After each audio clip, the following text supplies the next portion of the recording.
kayo sa loong malaking bahay at malawak na bakuran.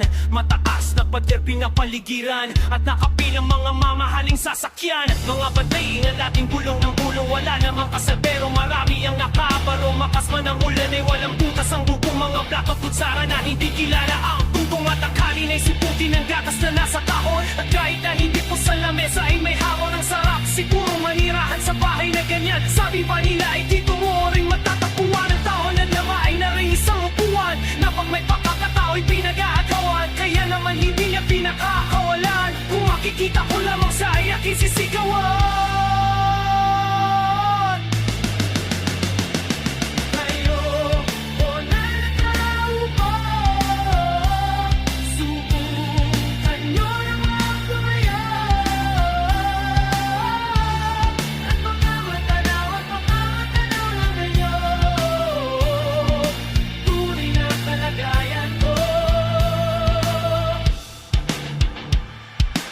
Walang tanong ng pusa, takaong tatlo ay di matotokay. Ang Pinas namin ay di puno, ang dingding ng bahay namin ay pinagtagtit at pinyero. Sabi ay sobrang init na tumutulo ng yelo, na di kayang bilhin o pang ilagay sa inumin. Pinakulong tubig sa luwag na kuring uling-uling, gamit na pagkatong na inanod lamang sa istero na nagsisilbing kusina. Sumagay aming banyo, ang aking inay na may kayamanan, isang kaldero na nagagamit kapag ang aking ama ay sumweldo. Pero kulang pa rin, ulang na tuyot nasi ang 50 pesos sa magkapoy pagkakasyahin. Di ko alam kung talagang mararaming harang o mataas lang ang pako na pupulat. Ulan lamang po kayo kahit sa dami ng